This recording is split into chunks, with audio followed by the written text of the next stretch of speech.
not convinced there's any car in the world that would be faster on this road than this RS over these jumps.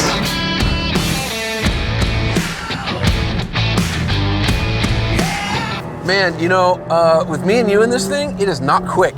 No, it is also not big. Stay on your side. It's not really all that fun over here. Gotta say, it's phenomenal from over here. This thing could be fun in an underground parking garage turned off. And, you know, unlike that Scion, The Subaru? the Toyota, you know, 10/10s, like that's one of the purest sports car experiences you can have. But we're going like 4 or 5/10s right now. I forgot cars can feel like this. We've been driving all those heavyweights and like, this thing is just wiggling its hips. It's what happens when you design and tune a car for enjoyment rather than outright capability. Look at this long right-hand sweeper, right? You could put sticky tires on this car and generate, I don't know, 1.1 Gs. Sure. But you wouldn't. You wouldn't go that fast because you can't see that far around the corner. Right. This thing, you're able to maximize all the meager amounts of grips that are there, which means you get to play at the limit, and the car actually has body roll, and the suspension moves around, and you've got little tiny tires and little tiny brakes, and so all of those tingles come through. And you bring up a great point. Body roll is actually a good thing. It is. Now, too much body roll or sloppy body roll is not a good thing, but like the car telling you what it's doing, and like, can we talk about the steering for a second? Anybody can make precise steering these days, I'm convinced. But what this can do is, I just went over a crack in the road and it was on the right side. How do I know that? Because the steering wheel just communicated that to me. And it's a lost and dying art. All right, like it was before, the interior of this Lancer is not wonderful. You know, I can barely reach the steering wheel, it's so far away, it doesn't telescope. It's still the same piece of entry-level car. Jesus, oh my God. Yeah, wow. Okay, that's different. This is every bit as throttle steerable as the best cars on planet Earth. It is unbelievable. It turns in like a front-wheel drive car would, and then the computer send power to the back and to each side and whatever it needs to do. And it's like there's the entire internet cloud of computing power behind you figuring out how to get this car sideways and keep it sideways. It's unbelievable. The thing that keeps suspension guys up at night and stops them from sleeping is the fact that you can optimize a car for slow turns or fast turns or off-camber turns or anything else. You can't always have what you want. When you have a computer running the show in the back axle, this car will do anything you want it to, whenever. In the middle of a corner, sideways, no problem.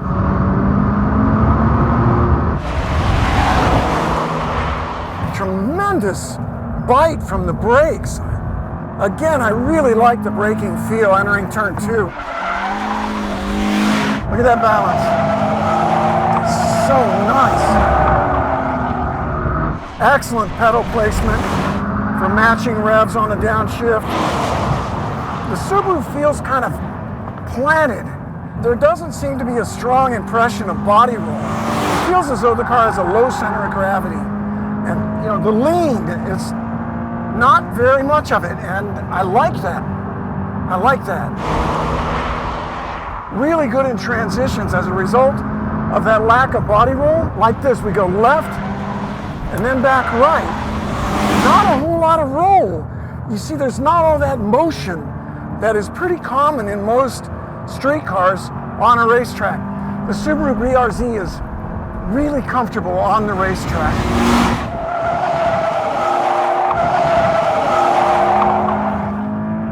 What an enjoyable car to drive on track. Just love it. Let us recap. Given enough space, the Mustang is faster than the Camaro. It sounds way better, and for burnouts, this is your winning ticket. But man, that Camaro SS1LE is a special car on the road. Like, exceptionally good. Anyhow, on to the streets of Willow. Cowboy science flies right out the window, as do seat of the pants automotive journalist impressions. It's all about hard data, and Randy is warming up in order to set his hot laps. As for Death Row and me, we're trying, quite badly, to keep up. Hey Randy, how you doing? Johnny! What's up, buddy? I got Jethro here driving the Mustang. he's still learning not only pony cars, but streets of Willow, so I figured this would be a good time for him. How you liking that Camaro? You know, I love this chassis. The Alpha chassis is so good. I know the 1LE well. It has always been a real driver's car. It has this magic balance of almost no understeer, even a little bit of oversteer, but it's perfectly balanced in corner entry. It has a stable entry and a neutral middle. That's a rare balance, and I just love it on track. Look at this, I can do this one hand. So Randy, I'm struggling to keep up in this Mustang, and I know it's probably me, but you drove this car earlier. What did you make of it on the track? Well, Jethro, you don't know the track yet here at Streets of Willow, but when I drove the Mustang, I thought it was a very comfortable street car.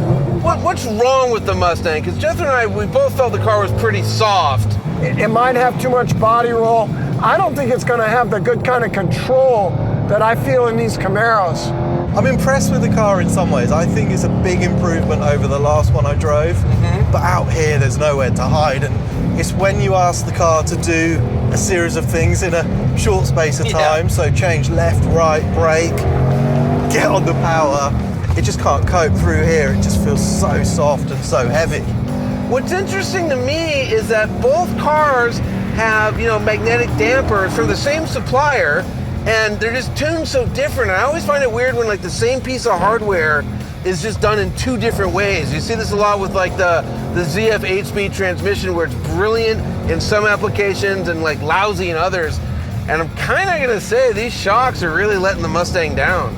But it appears to me that the Mustang orientation is more towards comfort, whereas the Camaro 1LE, mind you, is very much track oriented. But what about this engine and gearbox, Randy? Engine and box are fantastic, I think. They are. I love the engine. For just 5 liters, it's so strong, broad power band. The shifter's terrific. It's got a real precise feel. And you know what else I like? I like that instant response when I go to the brake pedal. I'm gonna do something different. After I point out that this thing rides like absolute garbage, I'm not gonna say a single bad word. I'm not gonna complain about anything. Okay, well, I'm gonna come up with 3 things I like about it, and then I guess I'll have to do all the nitpicking. Okay. I love the paint.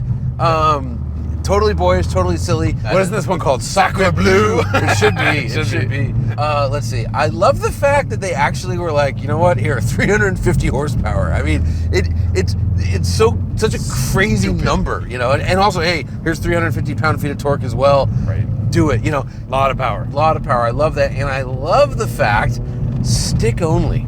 Yeah, I was gonna say that. Because you know what? That's just cool. There's no faster way to dilute your sporty car than to offer it with an automatic. Sorry.